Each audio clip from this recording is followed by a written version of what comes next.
Sam, congratulations and welcome back. Thanks for having me on, Jared. It's been a long journey to get to here, but here we are. We have a lot to discuss. And Lachie Neale's with us in Brisbane to give us the flavour from up north. Lachie, great to have you back. Thanks for having me, Jared. Robbo, g'day, Doc. I know the Michael Voss story belongs to another generation and it belongs to really football lore. Do you have an appreciation, Lachie, that the great Lion King and the mark that he made at the Gabba is he's marching in enemy colours?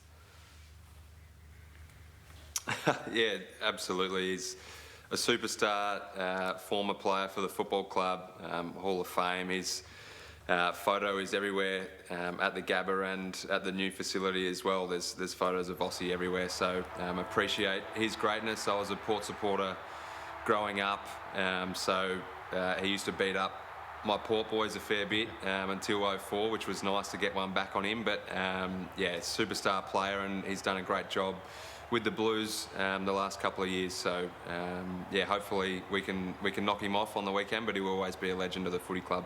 It's a pretty great story arc, Sam, isn't it?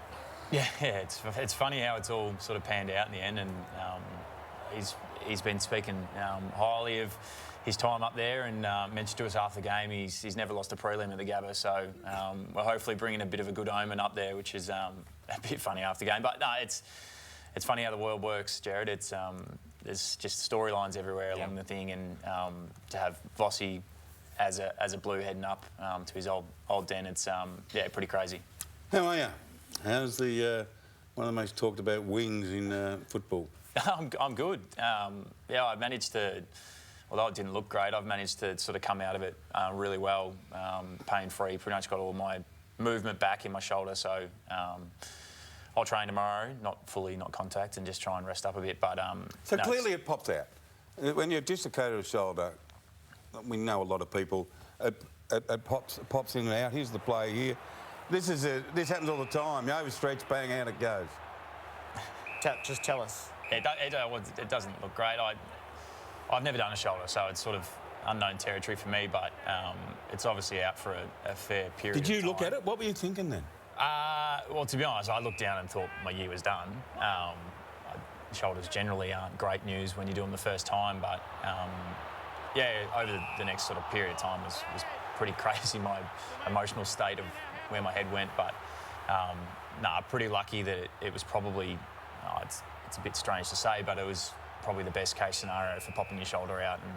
And I've been able to do a lot of rehab this week and get myself to a really good spot. You jumped ahead down the rooms. What happened down the rooms? Well, I went through every emotion you can possibly think of, to be honest. But who went down with it? Just the doctor? So the physio and one of our welfare staff went down, and on the way off, Rose, our physio, he sort of gave it a yank and it popped back into its spot, and essentially went down and then had 5 minutes to sort of try and decompress what had happened and think about what we're going to do, whether I had the strength and the range to. Who asked you that question? Was it the doctor? Yeah, the doctor. Or was the box in contact to say, are you ready to go back on, or are they waiting for the doctor to report back to them? Can I ask a ridiculous question? Is it excruciatingly painful?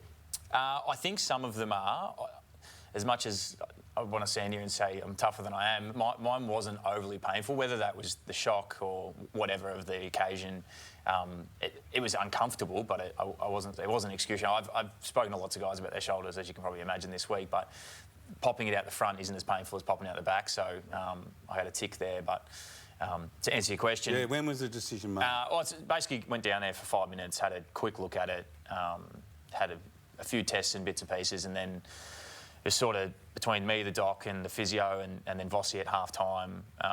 We sort of just worked through a process around whether I thought I could go out there and play and compete and do my role for the team, and we sort of got to that conclusion.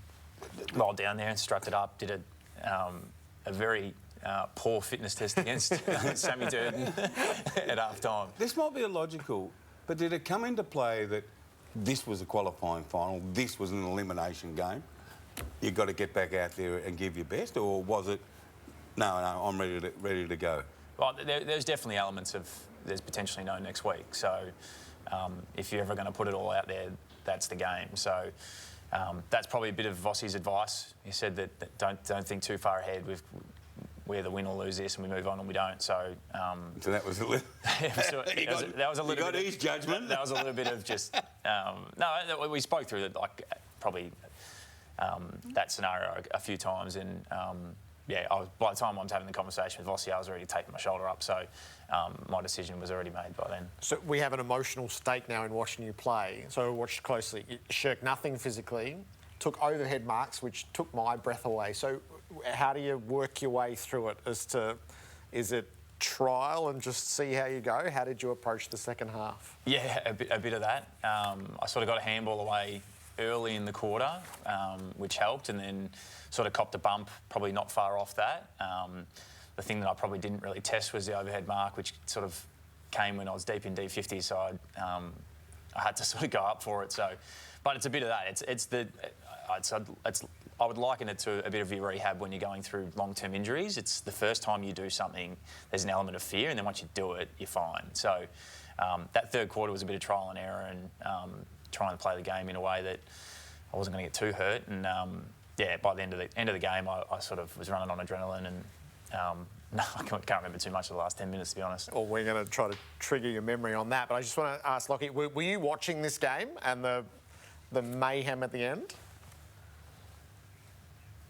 Yeah, I was, and to be honest, I couldn't sleep for about 40 minutes after, and I didn't obviously have a preference on who I wanted to win that game, but just the state of play was unbelievable, and probably that last play that Doc was involved in and Akers kicked that goal. I couldn't sleep for about 40 minutes after. I had to come back downstairs and settle myself down and then go back to bed. So it was a crazy game to watch, and loved it as a fan of the game.